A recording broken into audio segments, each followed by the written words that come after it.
ऐकली कधी तुम्ही कथा सात बेटांची? ह्या भूमीला साथ लाभली दर्याच्या लाटांची.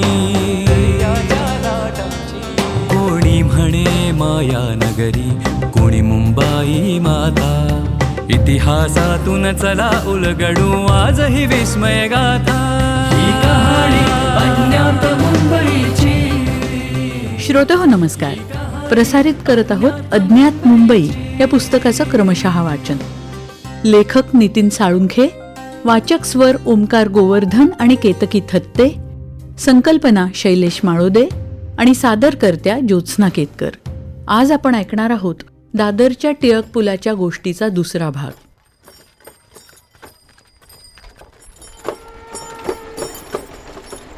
दादरच्या पश्चिमेला जशी वस्ती वाढू लागली तशी या रस्त्यावर आता रहदारी वाढू लागली. त्या दरम्यान रेल्वेच्या फेऱ्याही वाढू लागल्यामुळे मधलं फाटक आता बराच वेळ बंद राहू लागलं. परिणामी या लहानशा रस्त्यावर रहदारी तुंबून राहायला लागली. ही परिस्थिती आणखी बिकट व्हायला लागली ती सन 1896 मध्ये. त्या वर्षीच्या सप्टेंबर-ऑक्टोबर महिन्यात मुंबईत प्लेगची साथ उसळली. या साथीत मरणाऱ्या माणसांचा वेग एवढा भयानक होता की आठवड्याला सरासरी 2000 माणसं मरत होती.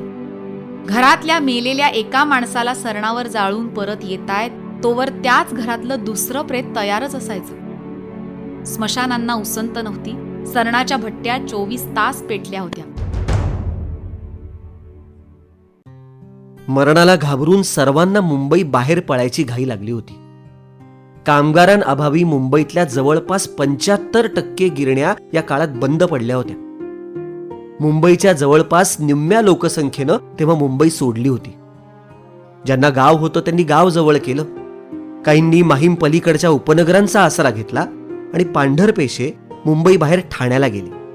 आणि त्या खालोखाल पांढरपेशे लोक स्थिरावले ते दादर पश्चिमेच्या कबूतरखाना ते चौपाटी प्रभादेवी या भागात. यामुळे दादरच्या लेव्हल क्रॉसिंगवर कमालीचा ताण यायला लागला.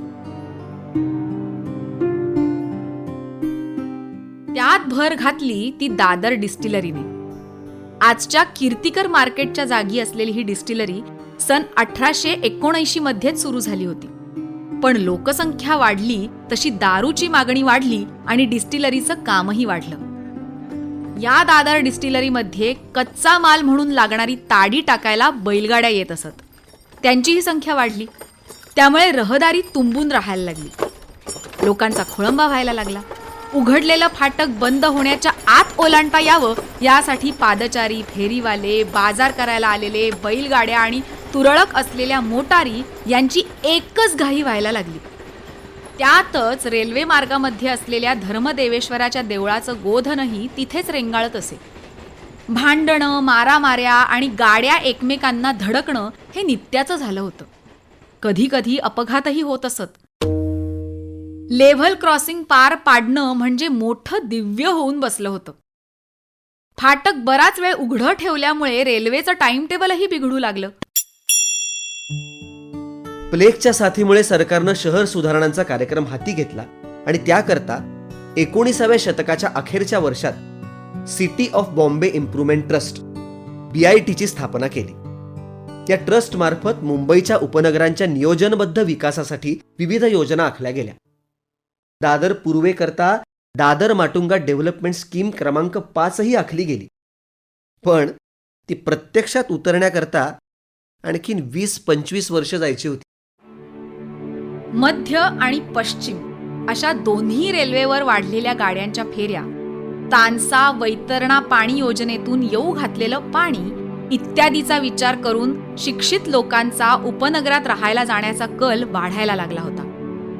सन 1907-8 मध्ये दादर पश्चिमेला प्रति चौरसवार जागेस मात्र ₹9 ते 12 लागत असत. त्याच वेळी परळसारख्या सातत्याने गिरण्यातून सोडलेल्या धुरामुळे काळवंडलेल्या ठिकाणी हाच भाव प्रति चौरसवार 18 ते 26 रुपये होता. मुंबईतल्या इतर ठिकाणच्या तुलनेत दादर रोडच्या जागांचे भाव सर्वात कमी होते. म्हणजे कमी पैशात दादर सारख्या उपनगरात प्रशस्त जागा मिळणं सहज शक्य होतं. वाढलेल्या कुटुंबांमुळे मोठ्या जागेची आवश्यकताही असल्याने मुंबईतले विशेषतः कारकुनी पेशातले लोक दादर पश्चिमेला पसंती द्यायला लागले. पुढच्या 5-10 वर्षात दादरला वस्ती वाढत होती, पण तिचा विस्तार कबूतरखान्या पलीकडे झालेला नव्हता. नाही म्हणायला लेडी जमशेदजी मार्गाच्या आधाराने काही तुरळक इमारती उभ्या राहायला लागल्या होत्या, पण तेवढंच.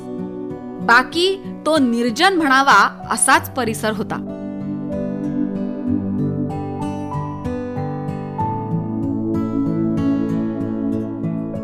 मुंबईत दक्षिणोत्तर जाणाऱ्या रेल्वे मार्गांमुळे मुंबईचे पूर्व आणि पश्चिम असे भाग झाले होते. हे मार्ग ओलांडण्यासाठी असलेल्या सर्वच ठिकाणच्या फाटकांवर दिवसेंदिवस कोंडी व्हायला लागली होती. म्हणून BITनं जवळपास सर्व रेल्वे स्टेशन्सच्या नजीक पूल बांधण्याची योजना आखून ती राबवायला सुरुवातही केली. काही ठिकाणचे पूल तयारही होत आले, काही ठिकाणचं बांधकाम सुरू होतं, तर काही पूल फक्त कागदावर होते. दादरच्या पुलाची योजना त्यापैकीच एक. हा पूल कधी बांधायचा आणि कुणी बांधायचा याची काही ठोस योजना तयार होत नव्हती. दादरकरांचा प्रवास दिवसेंदिवस कठीण होत चालला होता. पुलाची योजना मंजूर होऊनही कार्यवाही होत नसल्यामुळे त्यांच्या सहनशीलतेचा अंत होऊ लागला होता. हीच अवस्था रेल्वे कंपन्यांचीही झाली होती. मधल्या फाटकामुळे रेल्वेचं वेळापत्रक कोलमडून गेलं होतं. गाड्या उशिराने धावायला लागल्यामुळे त्यांनाही इतर प्रवाशांच्या रोषाला तोंड द्यावं लागत होतं. शेवटी GIP म्हणजे मध्य रेल्वेच्या चीफ इंजिनियरनं पुढाकार घेऊन मुंबई महापालिकेच्या एक्झिक्युटिव्ह इंजिनियरशी संपर्क साधला. दोघांनी मिळून दिनांक 14 ऑक्टोबर 1908 या दिवशी दादर लेव्हल क्रॉसिंगच्या जागी बांधण्यात येणाऱ्या पुलाचा कच्चा आराखडा महापालिकेच्या कमिशनरकडे पाठवला. हा पूल बांधण्याकरता येणाऱ्या खर्चापैकी निम्मा खर्च रेल्वे करेल आणि उर्वरित महानगरपालिकेनं करावा असा प्रस्तावही रेल्वेनं दिला. पण महानगरपालिकेनं हा पूल बांधण्याकरता ठराव केला नसल्यामुळे महापालिका पुलाचं काम पुढे नेण्यास असमर्थ होती. पुढे तर हा पूल लाल फितीत अडकला. इकडे वाहतूक तुंबत होती, फाटक क्रॉस करणाऱ्यांमध्ये भांडणं होत होती. सरकारी खलिते मात्र इकडून तिकडे आणि तिकडून आणखी पलीकडे येत जात होते. या सगळ्यात लोकांचे हाल काही थांबत नव्हते. आज ऐकला दादरच्या टिळक पुलाच्या गोष्टीचा दुसरा भाग. उद्या ऐकणार आहोत याच गोष्टीचा पुढचा भाग. अज्ञात मुंबई. लेखक नितीन साळुंखे. वाचक ओमकार गोवर्धन आणि केतकी थत्ते. शीर्षक गीत समीर सामंत. शीर्षक गीताचं संगीत सुखदा दापके. गायक मंदार पिलवलकर. ध्वनी प्रभाव परीक्षित भातखंडे. निर्मिती सहाय्य रोहिणी पाटील आणि क्षितिजा सहकारी. संकल्पना शैलेश माळोदे आणि सादरकर्त्या ज्योत्स्ना केतकर. अज्ञात मुंबईची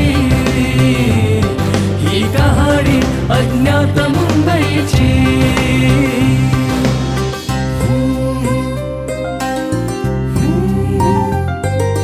बेटगाव अन नगर शहर ते महानगर बनताना कधी कुणी यन कधी कुणी कसे कष्टले ही मुंबई घडताना. चला पाहूया काही खुणाच्या कथा सांगतील आता. इतिहासातून चला उलगडू आजही विस्मय गाथा. ही कहाणी अज्ञात